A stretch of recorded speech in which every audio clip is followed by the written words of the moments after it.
जबरदस्त में परेशान हाल है। जैसे शहर के बहुत सारे हॉस्पिटल बंद हैं और हॉस्पिटल बंद होने के बाद और शहर के जो अपने गली गली महल्ले के जो BUMS के डॉक्टर्स हैं वो भी बंद करके रखे हैं।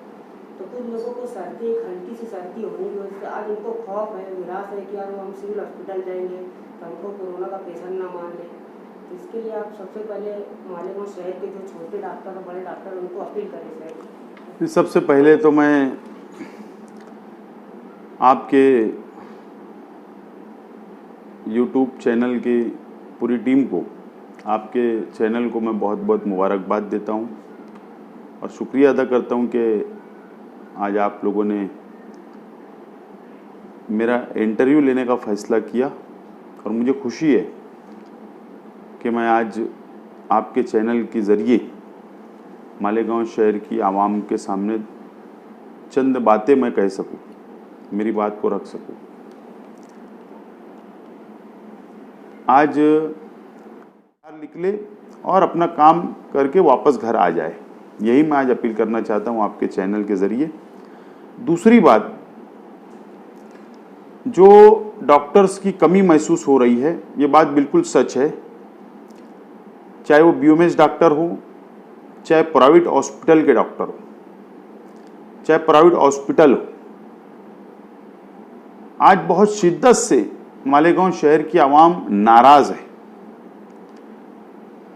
मैं माफ़ी के साथ ये बात बोलना चाहूँगा कि आज मालेगांव शहर की आवाम की असल में खिदमत करने का मौका अल्लाह ताला ने मालेगांव शहर के डॉक्टरों को दिया है।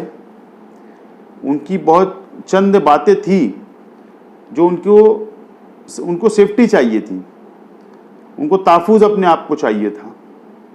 मैं समझता हूँ कि पासेस की बात हो, पेट्रोल की बात हो, किट की बात हो, मास्क की बात हो, तो मैं समझता हूँ करीब करीब उनका मामला बिल्कुल हल होते चले गए।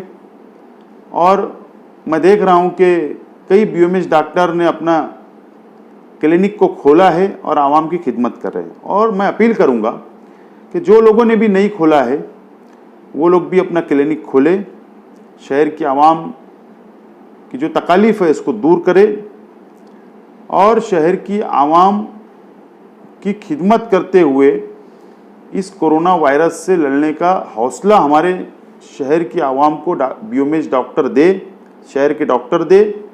यही मैं आज अपील करूंगा हमारे BUMS डॉक्टरों से।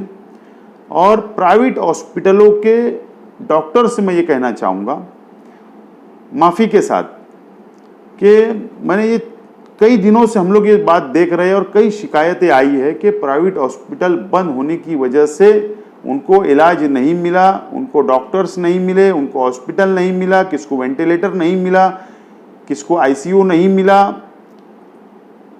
इस वजह से भी मौत हो गई, कई मौत शहर के अंदर हुई। 4-5 हॉस्पिटल रोज़ाना खुल रहे हैं, लेकिन 4-5 हॉस्पिटल से हम लोगों का मुकम्मल शहर के अवाम का इलाज नहीं हो सकता है।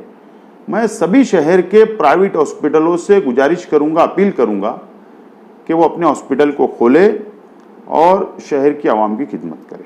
सर, मेरा दूसरा सवाल ये है कि जिला कलेक्टर से आपसे 2 रोज पहले हुआ में मीटिंग हुई, उसके अंदर क्या लाए अमल तय हुआ सर?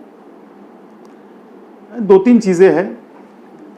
पहली बात तो आप लोगों को पता है कि मालेगांव शहर के अंदर 70% जो गरीब मजदूर है, गरीब आवाम है, और अगर वो रोज़ कमाते हैं तो रोज़ खाना खाते हैं, 2 वक्त की रोटी का इंतज़ाम करते हैं। और मैंने शुरुआत के दिन से ही, जब से लॉकडाउन शुरू हुआ, पहला जब मरहला निकला तो उस पहले मरहले में निकलते हुए मैं समझता हूँ आवाम को, गरीब आवाम को, मजदूरों को कोई तकलीफ़ नहीं थी। उनकी कैपेसिटी जितनी थी, उनकी ताकत जितनी थी, उन्होंने उसको 15 दिन उन्होंने बिल्कुल इत्मीनान से लेकर गए। लेकिन मैं सब बुनकर भाइयों से नहीं कह रहा हूँ, कई बुनकर भाई हमारे ऐसे हैं जिन्होंने आज तक अपने मजदूरों को बाकायदा बंद का पगार दे रहे हैं। लेकिन एक बड़ी तादाद ऐसी शहर के अंदर है जो हमारे बुनकर भाई हमारे मजदूर भाइयों को या मास्टर व्यूअर्स को बिल्कुल साथ नहीं दे रहे हैं, उनको पैसा नहीं दे रहे हैं। ऐसे लोगों के लिए मैंने अपील किया पहले कि आप आपस में बैठ के इत्तेहाद कर लो, समझौते से आप लोग एक दूसरे को समझ बूझकर कुछ ना कुछ लेन देन करके आगे बढ़ जाइए।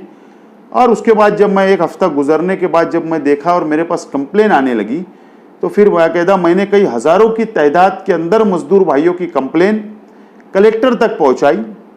कलेक्टर ने डिप्टी कमिश्नर लेबर नासिक उनको मालेगांव भेजा। मालेगांव शहर की लेबर ऑफिसर उनसे और मेरी मीटिंग हुई और पंकज आसिया साहब, प्रांत साहब, हम सब लोगों की मीटिंग हुई और मीटिंग में ये फैसला किया गया कि 2 दिन के अंदर सब लोगों ने समझौते से पगार दे देना चाहिए बंद का, क्योंकि हुकूमत ने कानून बना दिए, जीआर निकाल दिए 20 मार्च को कि बंद का पगार देना होगा और उनको कोई भी ड्यूटी पे से नहीं हटाएगा। इस साफ तौर पर जीआर निकल गया। तो ये फैसला किया गया कि 2 दिन के लिए फ़ोन किया जा रहा है हमारे बुनकर भाइयों को कि अपने मजदूरों का पगार दे दो। और मैं समझता हूँ 2 दिन अब गुजर गए और अगर कुछ लोगों ने दिया मैं उनका शुक्रिया अदा करता हूँ, और जो लोग नहीं दे रहे मैं समझता हूँ कि अब उनके ऊपर कानूनी कार्रवाई ही एक रास्ता बचा हुआ है।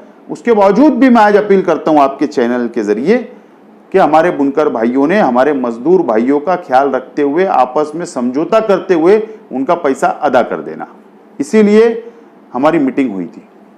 मालेगांव शहर के अंदर जो आवाम अभी तक के लापरवाही बरत रही है, शहर के अंदर एक हुजूम इकट्ठा होकर गली के अंदर मोहल्ले के अंदर खड़े हैं, तो उनके लिए आप क्या अपील करेंगे सर? नहीं, सबसे पहले बात तो हम लोगों को यह समझना होगी कि मालेगांव शहर एक बहुत कंजेस्टेड शहर है, बहुत गुंजान बसा हुआ शहर है और 13x26, 12x25 के प्लॉट मकानात के अंदर एक बड़ी तादाद शहर की रहती है। अब सोशल जो दूरी बना के रखने की जो बात है इस बीमारी से, तो एक घर के अंदर मैं समझता हूँ 8 लोग 10 लोग वो घर में नहीं रह पाते, इसलिए गलियों के अंदर बैठते हैं। और दूसरी बात, अगर हम लोगों को नजर आ रहा है कि कोई गलियों के अंदर हुजूम है, कई चौराहों के ऊपर लोग जम रहे हैं, कई रास्ते के ऊपर चल रहे हैं, तो मैं ऐसा मानता हूं, जातीय तौर पर मेरा मानना है, हो सकता मेरी बात से कोई सहमत ना हो, इत्तेफाक ना करे, असल में कुछ लोग जो बाहर निकल रहे हैं वो अपने परिवार के 2 वक्तों की रोटी के लिए निकल रहे हैं। और आप लोग देखिए कि 1,44,000 से ज्यादा हमारे शहर के अंदर राशन कार्ड है। 44,000 वो भी शुरुआती तौर पर ही हम लोगों ने डिमांड की थी। बीपीएल पीले राशन कार्ड और अंतदायी राशन कार्ड वालों को 44,000 खानदानों को अनाज मिला। आज भी 1 लाख से ज्यादा जो केसरी राशन कार्ड वाले हैं उनको अनाज नहीं मिला। तो 2 वक्तों की रोटी के लिए, अपने बच्चों की परवरिश करने के लिए हमारे भाई मजबूरी में रोड पर आ रहे हैं, वो खुशी से नहीं आ रहे। उनको मुकम्मल अनाज मिल जाए, उनको पैसा मिल जाए, खोटी मिल जाए, बन का पगार मिल जाए, तो मैं समझता हूं उनके घर में अनाज भी होगा तो जाहिर सी बात है वो घर के अंदर रहेंगे या घर के बाहर रहेंगे, रास्तों पर नहीं घूमेंगे। तो मैं अपील करता हूं कि ये मैं समझता हूं ना उनको हम उनकी गलती बोल सकते हैं, मैं समझता हूं ये हमारे शहर के अंदर आपस में जो इत्तेहाद नहीं बन पा रहा साथ लेकर चलने का गरीबों को, मैं समझता हूं एक बड़ी वजह जो रास्तों के ऊपर आवाम है, एक बड़ी वजह ये भी है।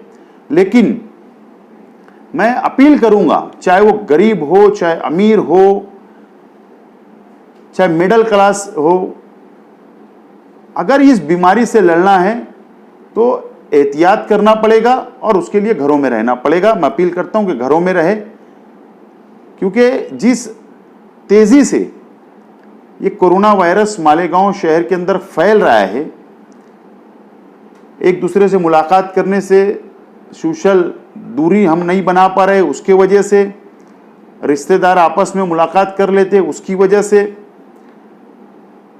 ये सब वजह एक होती है बुनियादी जिससे ये वायरस फैल रहा है। तो दूरी भी बना के रखे और घर में रहना ही इसके लिए एक रास्ता है जो हम लोग इससे लड़ सकते हैं।